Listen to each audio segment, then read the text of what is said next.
Assalamualaikum warahmatullahi wabarakatuh. Perkenalkan, sebelumnya saya Dadang Hardiansyah dengan NIM 0310212073 yang akan mempresentasikan materi mengenai skala sikap menurut Likert dan pengolahan hasil penilaian pembelajaran. Selanjutnya, adapun dalam presentasi kali ini akan memuat skala sikap menurut Likert, kedua, pengolahan hasil penilaian belajar, 3. Hubungan antara skala sikap menurut Likert dengan penilaian belajar. Baik, yang pertama, skala sikap menurut Likert. Itu pengertian skala sikap menurut Likert. Skala Likert diperkenalkan oleh Francis Likert pada tahun 1932, yang merupakan alat pengukuran yang terdiri dari beberapa pernyataan untuk menilai karakteristik individu seperti pengetahuan, sikap, dan perilaku. Responden menanggapi pernyataan dengan memberikan tingkat persetujuan atau ketidaksetujuan, biasanya dalam skala 1 hingga 5 atau 1 hingga 7. Skor akhir mencerminkan sikap atau pandangan responden terhadap subjek yang dinilai. Menurut Sugiono, dalam metodologi penelitian kuantitatif, kualitatif, dan research and development, skala Likert digunakan untuk menilai sikap, pendapat, dan persepsi seseorang terhadap fenomena sosial. Selanjutnya, tujuan penggunaan skala sikap menurut Likert. Tujuan utama penggunaan skala Likert adalah untuk memperoleh data kuantitatif yang dapat diolah dan dianalisis secara statistik. Dengan skala Likert, peneliti dapat mengukur tingkat persetujuan atau ketidaksetujuan responden melalui wawasan mendalam tentang sikap atau persepsi dan memungkinkan analisis yang lebih detail dan nuansatif. Nah, gradasi skala sikap menurut Likert. Gradasi skala sikap menurut Likert mengacu pada variasi jawaban responden dari sangat positif hingga sangat negatif, seperti sangat setuju atau SS, setuju S, ragu-ragu atau R, tidak setuju atau TS, dan sangat tidak setuju atau SE. Jawaban sangat setuju menunjukkan pandangan sangat positif, sedangkan sangat tidak setuju menunjukkan pandangan sangat negatif. Gradasi dalam skala Likert memungkinkan peneliti mengukur variasi sikap dan memperoleh pemahaman mendalam tentang persepsi responden.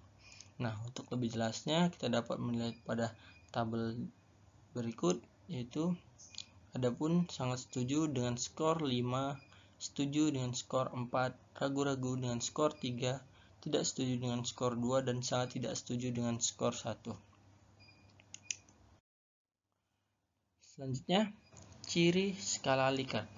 Nah, ciri khas skala Likert, setiap pernyataan umumnya diikuti oleh 5 kemungkinan jawaban, yaitu sangat setuju, setuju, ragu-ragu, tidak setuju, dan sangat tidak setuju. Ada sementara orang yang memilih jawaban untuk menggunakan 4 kemungkinan jawaban. Dengan menghilangkan jawaban ini dikenal dengan istilah forced choice atau pilihan paksa.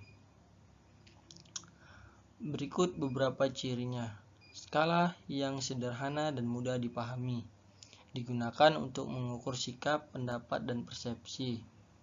Bisa digunakan untuk mengukur skala yang luas. Bisa digunakan untuk mengukur data yang bersifat kuantitatif. Bisa digunakan untuk mengukur data yang bersifat kualitatif.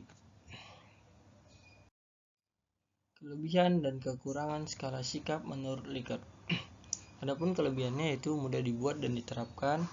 Selanjutnya, terdapat kebebasan dalam memasukkan pertanyaan dan pernyataan asalkan sesuai dengan konteks permasalahan. 3. Jawaban suatu item dapat berupa alternatif sehingga informasi mengenai item tersebut diperjelas. Yang keempat, reliabilitas pengukuran bisa diperoleh dengan jumlah item tersebut diperjelas.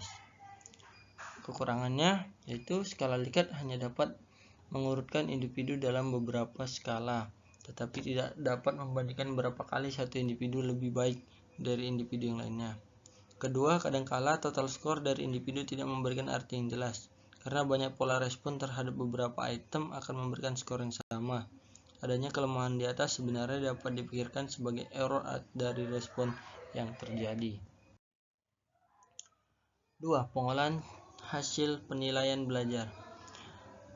Pengolahan hasil penilaian belajar adalah proses sistematis yang melibatkan pengumpulan, analisis, dan interpretasi data tentang kinerja siswa dalam rangka menentukan sejauh mana tujuan pembelajaran telah tercapai. Proses ini merupakan bagian integral dari sistem pendidikan yang berfungsi untuk mengukur efektivitas pembelajaran dan kualitas pendidikan. Pengolahan hasil penilaian pada ranah afektif. Ranah afektif adalah ranah yang berkaitan dengan sikap, di mana mencakup watak perilaku seperti perasaan, minat, sikap, emosi, dan nilai.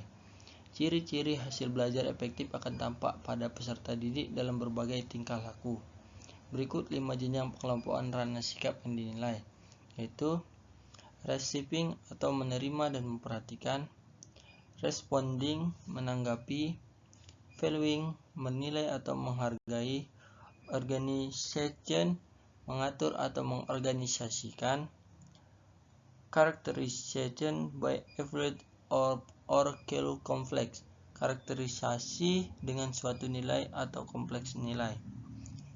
Selanjutnya, teknik penilaian pada ranah afektif itu sendiri meliputi penilaian observasi, penilaian diri, dan penilaian teman sejawat. Selanjutnya, pengolahan hasil penilaian pada ranah kognitif. Ranah kognitif sendiri adalah ranah yang mencakup kegiatan mental atau otak. Ranah kognitif berhubungan dengan kemampuan berpikir, termasuk di dalamnya kemampuan menghafal, memahami, mengaplikasi, menganalisis, mensintesis, dan kemampuan mengevaluasi. Dalam ranah kognitif terdapat 6 jenjang proses berpikir, yaitu knowledge atau pengetahuan, comprehension atau pemahaman, application penerapan, analis atau analisis, sintesis atau sintesis, dan evaluation yaitu penilaian. Teknik penilaian pada ranah kognitif itu sendiri ada 2, yaitu tes tertulis, di mana teknik penilaian tertulis yang digunakan dalam bentuk penilaian pembelajaran mendidik tentukan jenis informasi yang diperoleh. Dan selanjutnya ada wawancara, itu teknik untuk mendapatkan data dengan cara berhubungan dengan peserta didik atau face-to-face relation. Selanjutnya, teknik penilaian psikomotorik atau keterampilan. Ada 4, itu penilaian praktik, mengukur capaian pembelajaran yang berupa keterampilan proses. Penilaian proyek, mengukur kemampuan dalam mengaplikasikan pengetahuan melalui tugas proyek dalam waktu tertentu. Penilaian proyek itu mengukur capaian pembelajaran berupa keterampilan dalam membuat produk teknologi dan seni. Keempat, penilaian portofolio, yaitu berupa kumpulan sampel terbaik di mana sampel tersebut merupakan hasil keseluruhan penilaian terdahulu. Adapun langkah-langkahnya yaitu menyusun rencana evaluasi hasil belajar, menghimpun data, melakukan verifikasi data, dan mengolah dan menganalisis data. Terakhir, yaitu hubungan antara skala sikap menurut Likert dengan penilaian belajar. Penilaian belajar dan skala sikap menurut Likert memiliki hubungan yang signifikan dalam evaluasi kinerja siswa. Skala Likert mengukur sikap siswa terhadap subjek tertentu seperti disiplin dan tanggung jawab, sehingga dapat melengkapi penilaian belajar dengan informasi aspek afektif, bukan hanya pengetahuan dan keterampilan. Dengan menggunakan skala Likert, guru bisa lebih efektif mengembangkan strategi pembelajaran yang sesuai kebutuhan siswa dan meningkatkan kualitas belajar. Skala sikap membantu menilai kemajuan belajar secara spesifik, memungkinkan guru memberikan bimbingan yang lebih tepat untuk meningkatkan kinerja siswa. Ini menjadi penilaian belajar yang lebih komprehensif dan bermanfaat dalam perencanaan pembelajaran. Baik, sekian, terima kasih. Mungkin hanya ini yang dapat saya sampaikan. Saya sudahi. Assalamualaikum warahmatullahi wabarakatuh.